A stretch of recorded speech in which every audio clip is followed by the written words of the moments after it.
Assalamualaikum warahmatullahi wabarakatuh.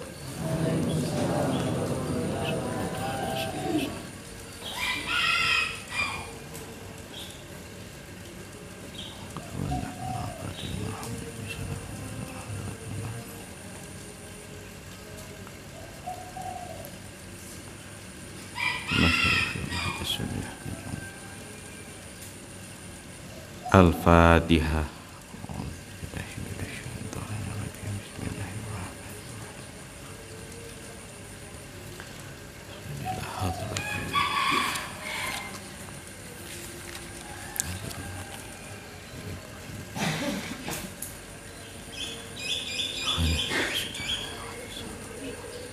Al-Fatihah.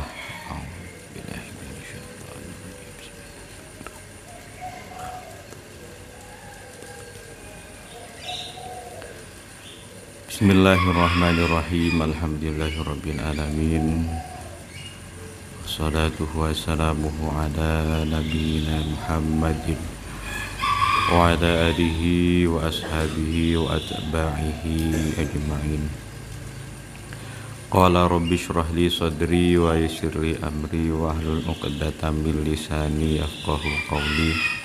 Subhanaka la ilma lana illa ma 'allamtana innaka antal alimul hakim wa tub 'alaina innaka antat tawwabur rahim. Amma ba'du. Kelanjutan yang kemarin ya, di fasal fi ta'zimil ilmi wa ahlihi. Bagian syair innal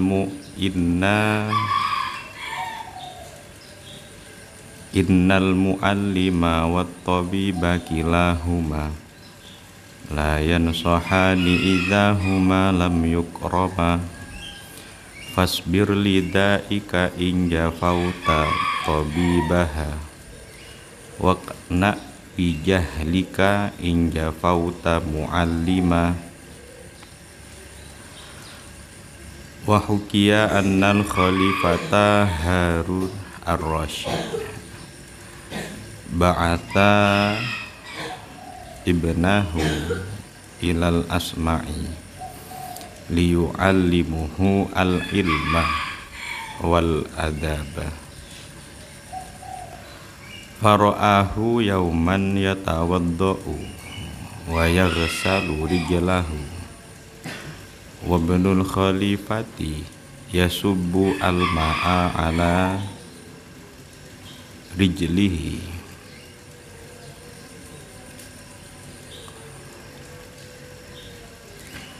fa'ataba al-khalifatu al-asma'iyah fi dzalika faqala innama ba'athahu ilaika lita'allumihi wa ta'addubihi falimadza lam ta'murhu bi ayyasubba al-ma'a bi ihda yadayhi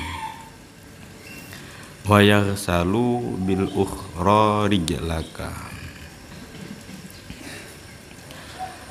Innal muallima wat tabiba kilahuma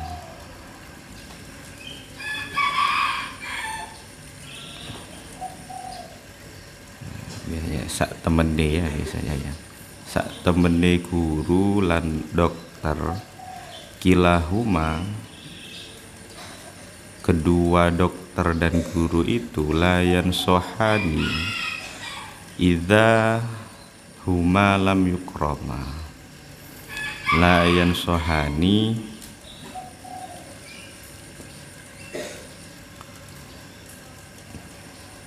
tidak akan memberi, tidak akan memberi idza huma lam yukrama, saat huma ay muallim wat tabib lam yukrama.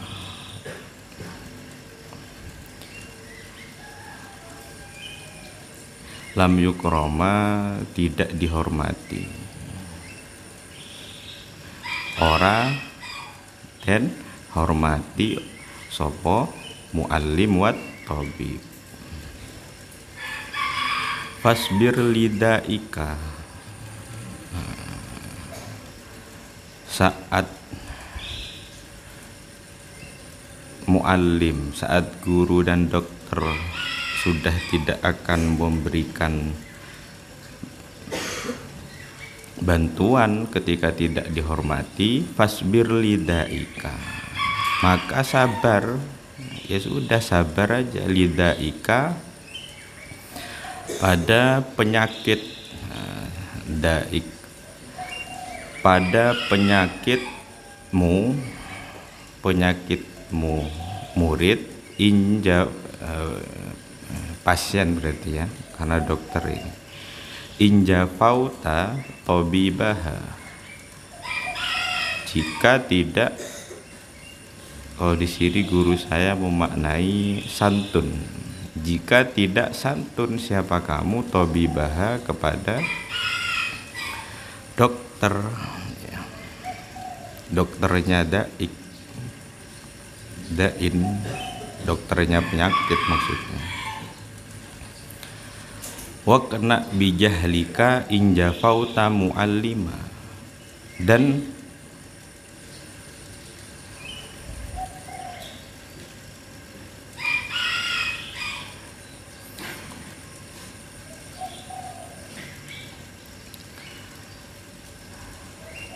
terima, wakna dan terimalah, ya nerimo, bijahlika, pada kebodohanmu, injafauta muallima. Nah, jafauta yang kedua ini guru saya memaknai kasar, jika engkau kasar pada gurumu, wakna bijahlika, kira-kira begitu.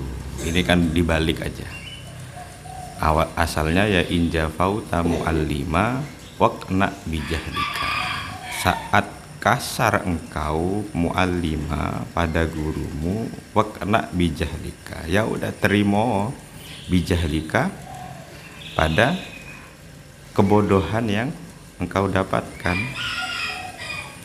Wahukiya annal khalifata Harun ar-Rasyid ba'ata ibnahu ilal asma'i liyu'allimahu al-ilma wal adabah. Satu kisah, Khalifah Harun ar-Rasyid mengutus putranya ilal asma'i, untuk belajar kepada Syekh Asma'i, liyu'allimahu al-ilma wal adabah, untuk mengajarkan Syekh Asma'i itu pada putranya Khalifah Harun ar-Rasyid, al-ilma, akan ilmu, wal adaba, dan adab. Ini ya, mondok itu bukan sekedar untuk belajar ilmu, tapi juga belajar adab ya. Jangan salah, jangan dianggap mondok itu hanya belajar ilmu, tidak, tapi juga belajar tentang adab. Berarti gandeng ini maksudnya, antara ilmu dan adab itu saling berhubungan ya, sama-sama pentingnya ya. Percuma belajar ilmu kalau tidak belajar adab. Begitu juga adab tanpa ilmu ya juga nggak ada isinya juga ya. Faro'ahu yauman yatawaddau wa yaghsalu rijlahu. Satu waktu Khalifah Harun ar-Rasyid melihat Syekh Asma'i, hunya ini yang faro'ahu ke Syekh Asma'i, yauman, suatu hari, yatawaddau wa yaghsalu rijlahu. Syekh Asma'i yatawaddau, wudu, wa yaghsalu rijlahu, dan basuh kakinya sendiri. Jadi Syekh Asma'i berwudu dan membasuh kakinya sendiri. Nah, anaknya khalifah kemana? Wabnul khalifati yasubbu al-ma'a ala rijlihi. Putranya khalifah itu utawi putrane khalifah yasubbu iku nyiram al-ma'a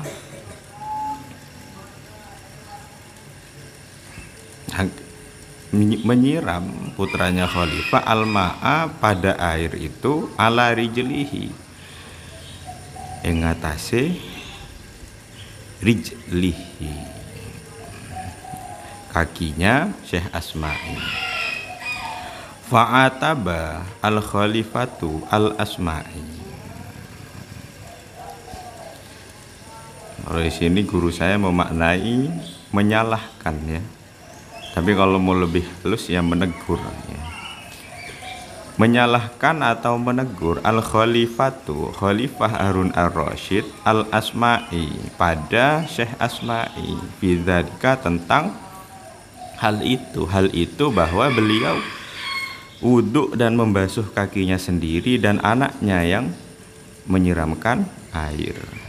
Faqala lalu dawuh Khalifah Harun ar-Rasyid innama ba'atahu ilaika lita'allumihi wa ta'addubihi.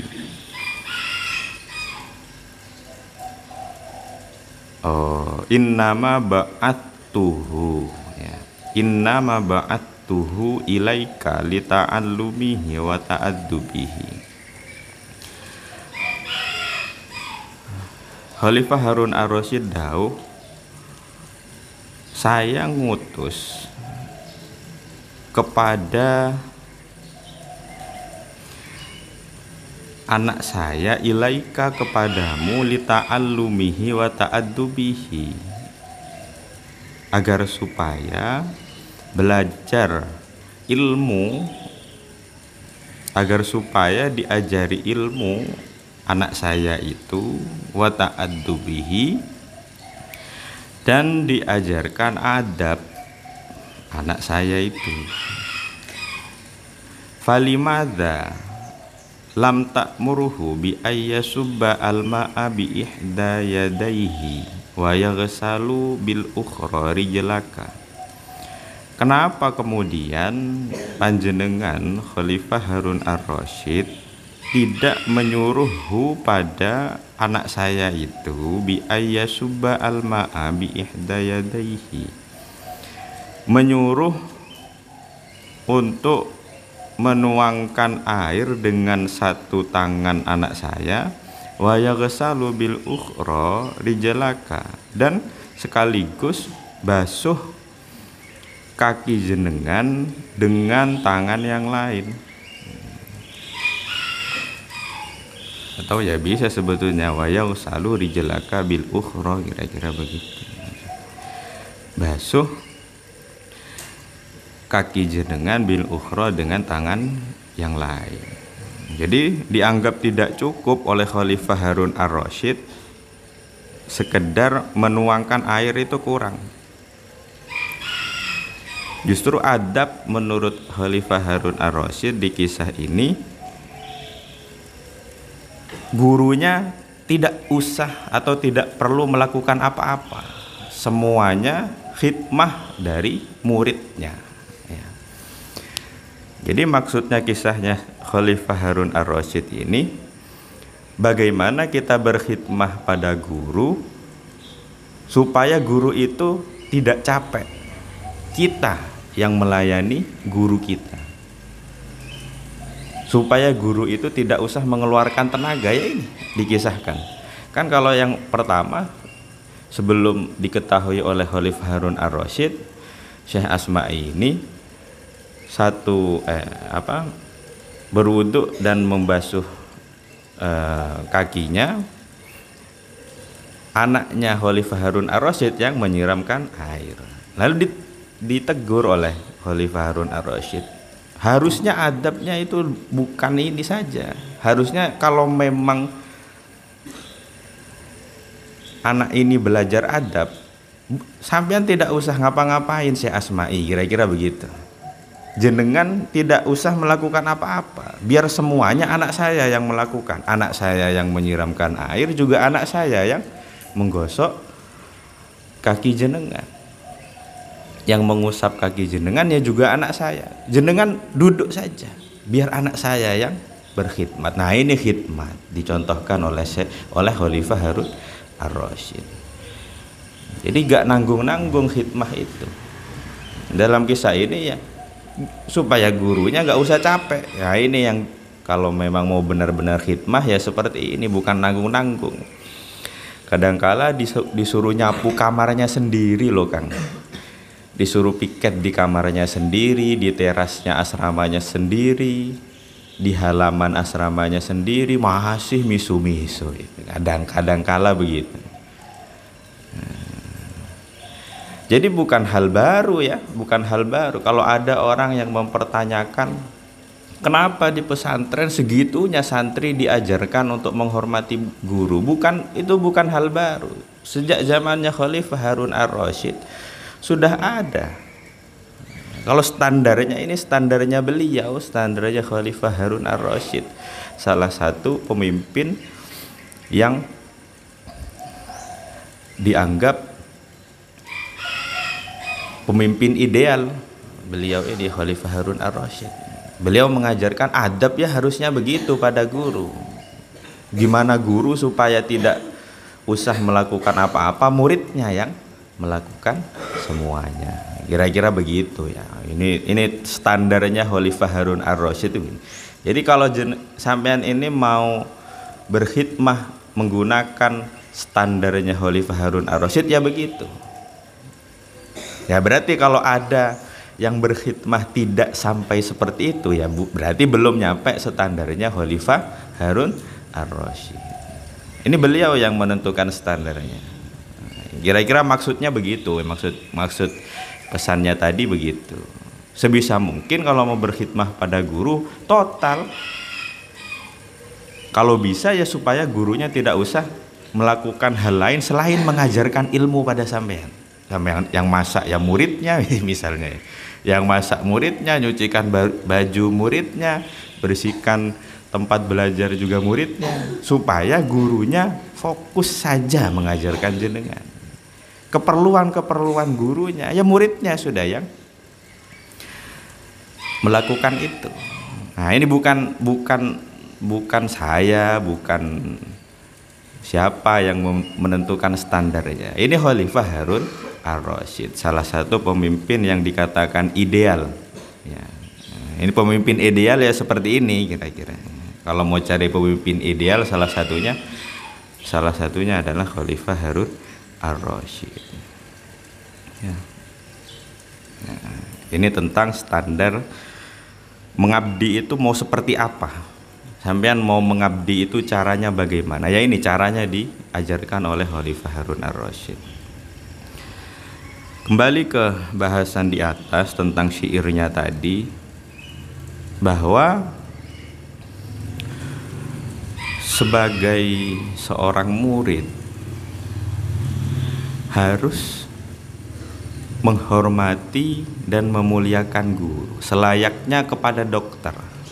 Sampean mau periksa, berobat kepada dokter, kepada tenaga kesehatan, tapi sampean tidak menghormati dia,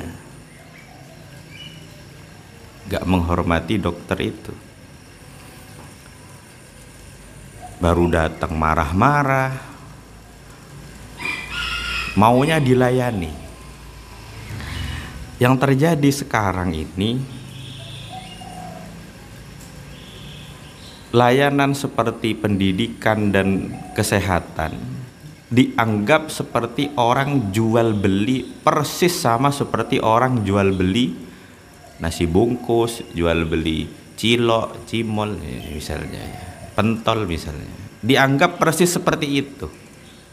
Yang konsepnya katanya pembeli adalah raja.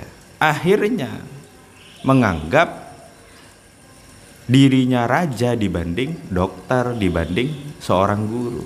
Karena cara berpikirnya pembeli adalah raja ya.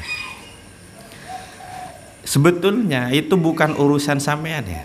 Bagaimana dokter akan melakukan pekerjaannya, bagaimana guru akan mengajarkan muridnya, itu bukan urusannya murid sebetulnya. Dan bukan urusan orang tuanya murid. Ada babnya sendiri-sendiri. Bagi guru, bagi dokter, itu sudah ada caranya bagaimana, adabnya bagaimana untuk mengajarkan murid, ada, harus ikhlas dan seterusnya ada. Tapi itu bukan urusan muridnya, bukan urusan pasiennya ya, bukan urusan pasien, bukan urusan murid. Sampean ada cara dan aturannya sendiri ya. Ini salah satunya tadi yang kisahnya Khalifah Harun Ar-Rasyid soal khidmah pada guru. Nah itu urusan sampean, urusan guru, bukan urusan sampean. Ketika sampean milih untuk belajar pada satu guru atau berobat pada satu dokter, apa yang akan dilakukan dokter itu, dilakukan guru itu. Nah itu sudah bukan urusan sampean. Urusan sampean milih dulu kan. Kan sampean sudah milih. Oh saya mau berobat ke dokter ini, saya mau berobat ke pesantren ini, ke guru yang ini. Sampean yang milih kan. Saat sampean sudah milih, bagaimana kemudian pesantren akan mendidik santrinya, bagaimana kemudian dokter akan mengobati pasiennya, itu bukan urusan sampean sudah. Urusan sampean justru di awal milih tadi. Makanya hati-hati milih pesantren, milih guru, milih dokter, hati-hati. Nah di sanalah harus mengecek dulu, harus mengecek dulu. Seringkali dibalik sekarang, dianggap bahwa guru, pesantren, dokter diposisikan seperti pelayan dari raja ya, kita memposisikan diri sebagai rajanya. Nah itu sebetulnya sekarang mulai bergeser pemahamannya. Nah sekarang karena santri-santri ini, sampean-sampean ini sudah tahu bahwa murid itu ada urusannya sendiri, guru ada urusannya sendiri, ada aturannya masing-masing. Apakah berarti guru bebas melakukan semaunya? Enggak, ada aturannya juga, tapi itu bukan urusan murid. Itu menjadi urusan murid dan orang tuanya saat memilih guru. Nah, saat sudah dipilih itu sudah bukan urusan sampean. Ya. Seringkali sekarang seperti itu. Akhirnya karena menganggap ya tadi kita adalah rajanya, guru, pesantren, dokter adalah pelayannya. Yang terjadi di balik khidmahnya yang harus berkhidmah, harus senyum. Sekarang ini makanya sering sekali dikit-dikit kemudian di video, di viral gitu ya. Oh ini dokter harusnya nggak seperti ini, guru harusnya seperti ini. Lah kenapa sampean milih? Pilih dokter yang lain kalau nggak cocok. Ya harusnya dicek terlebih dahulu. Sebetulnya kan yang butuh pasiennya, sebetulnya ya. Sebetulnya harusnya kan yang butuh itu kan pasiennya ke dokter, murid pada gurunya, bukan sebaliknya. Sekarang ini berusaha dibalik dan berusaha dibuat seakan-akan itu ya udah biasa saja. Bahwa guru butuh murid, dokter butuh pasien. Padahal sebetulnya yang butuh awalnya itu sebaliknya. Pasien yang butuh dokter, guru yang butuh murid yang butuh guru. Ya. Seringkali sekarang dibalik-balik.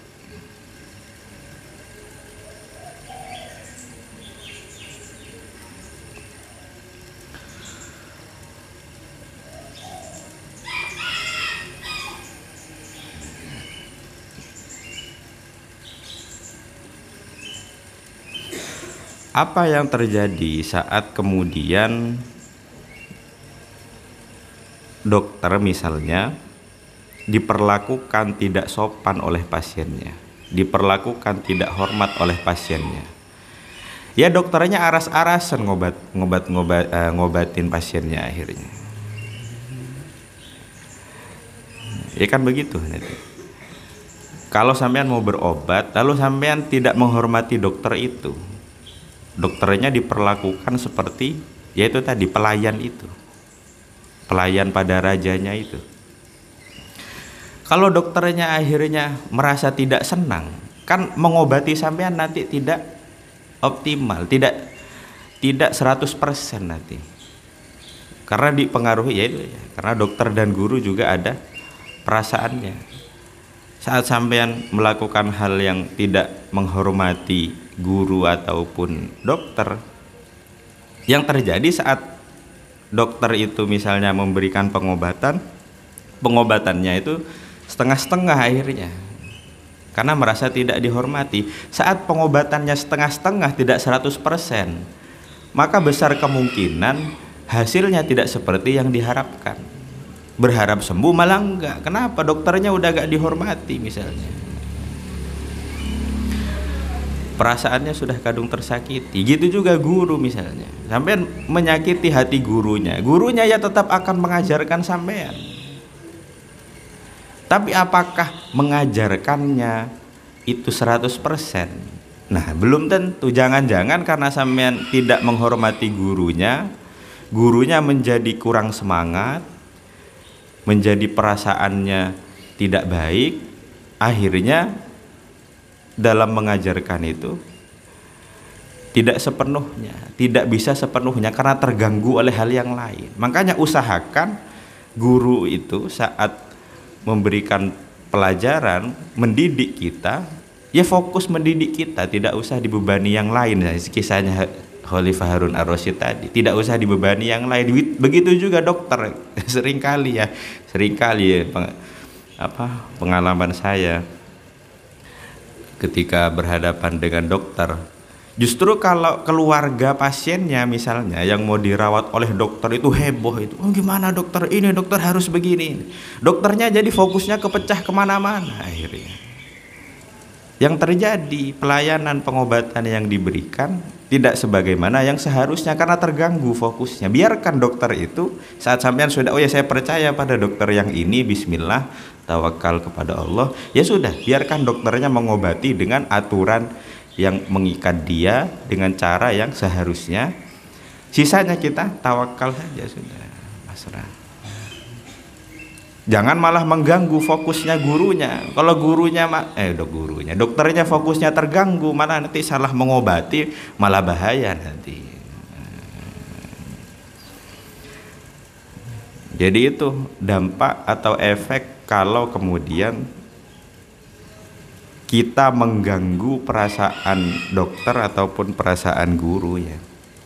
Akhirnya pembelajaran atau pengobatan yang diberikan tidak sebagaimana yang seharusnya. Hasilnya akhirnya dipertaruhkan.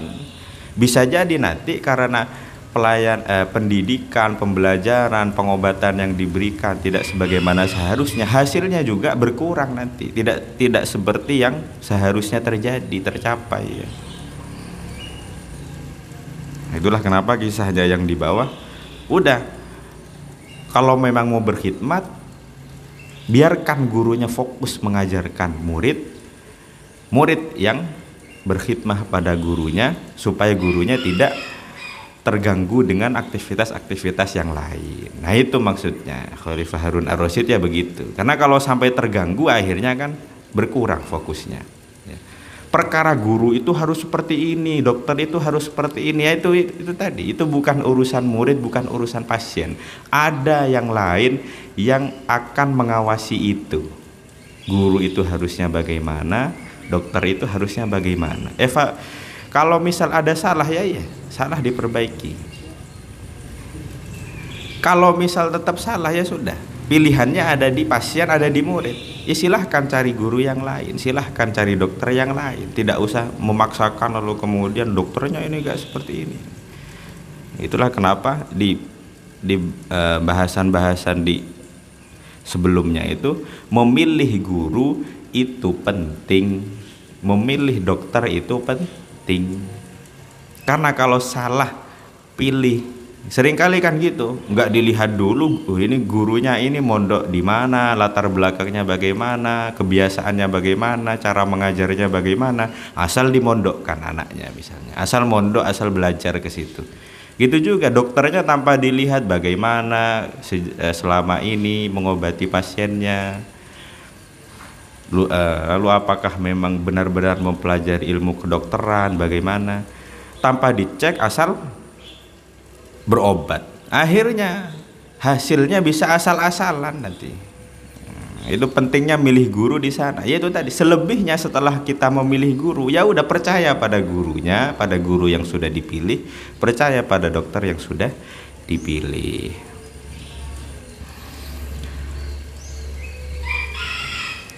Ya mudah-mudahan kita ditakdirkan menjadi orang yang dapat berkhidmah sepenuhnya pada guru, terhindar dari menyakiti hati guru. Ada satu doa yang tujuannya memohon agar dijauhkan dari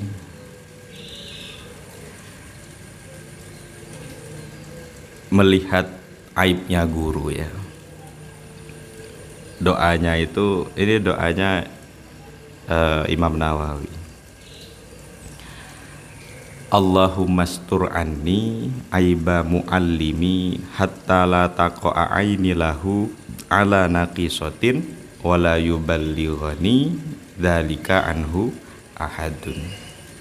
Saya ulang ya, silahkan kalau mau dicatat.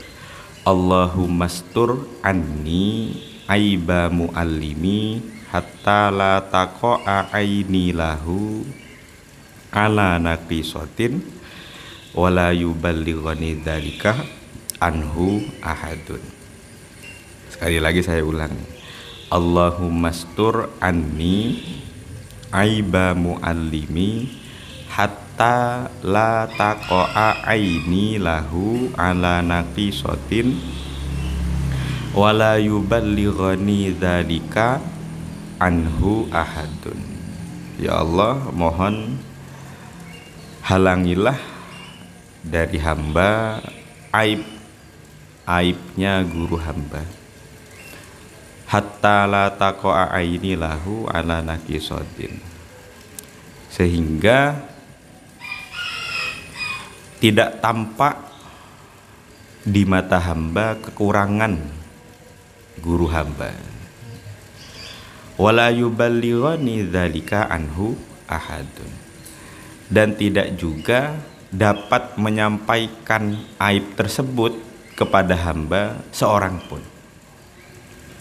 Jadi mohon agar dihindarkan untuk tampak aib guru di mata kita, dan mohon agar jangan sampai ada orang lain yang menyampaikan itu kepada kita ya, ini salah satu bentuk untuk menjaga khidmah kita, takzim kita kepada guru ya, ini dihindarkan dari melihat aib guru. Mari dibaca sama-sama ya. Bismillahirrahmanirrahim. Allahumma astur anni aiba muallimi hatta la taqa'a aini lahu ala naqisatin wa la yuballighani dzalika anhu ahadun. Al-Fatihah.